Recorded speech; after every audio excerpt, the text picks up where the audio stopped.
രാവിലെ ഏകദേശം 8:30 മീൻ പിടിക്കാൻ ഇറങ്ങിയത്. ഇത് കഷിക്കയോ ഫ്രൂട്ടിന്റെ മരമാണ്. ഇംഗ്ലീഷിൽ ഇതിനെ സ്ക്രൂ പൈൻ എന്ന പേരിലാണ് അറിയപ്പെടുന്നത്.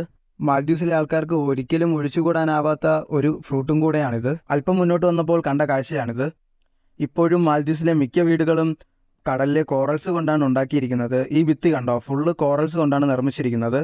വൈകാതെ തന്നെ നമ്മൾ ബീച്ചിലെത്തി. ഇതാണ് ലയാൻ. ഫിഷിങ്ങിൽ അപാര കഴിവുള്ള വ്യക്തിയാണ്. എന്ത് ഈസി ആയിട്ടും എന്ത് പെട്ടെന്നുമാണ് ഓരോ മീനിനെ പിടിച്ചു കയറ്റുന്നത്. ശ്രദ്ധയോടെ നിന്ന് മീൻ പിടിക്കുന്നത് കാണാൻ തന്നെ നല്ല രസമാണ്. വെള്ളത്തിൽ അവിടെ ഇവിടെ തുള്ളി ചാടുന്നത് മീൻകൂട്ടങ്ങളാണ്. ബ്രെഡ് ഇട്ടാണ് ഈ മീനിനെ പിടിക്കുന്നത്. ഇവിടെ ഞാനും ബിപിൻ സാറും പിന്നെ ലയാനും പിന്നെ വേറെ കുറെ കുട്ടികളും ഉണ്ടായിരുന്നു മീൻ പിടിക്കാനായി. വളരെ നേരത്തെ പരിശ്രമത്തിന് ശേഷം എനിക്കും ഒരു മീൻ കിട്ടി. അതിനെ വലിച്ച് കരയിലേക്ക് കയറ്റുകയാണ്.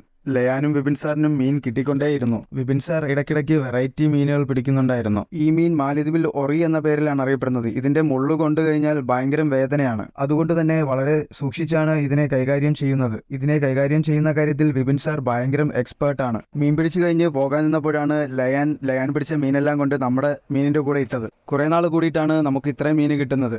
അതിന്റെ സന്തോഷത്തിൽ കുറെ ഫോട്ടോയും എടുത്ത് നമ്മൾ തിരിച്ച് വീട്ടിലെത്തി.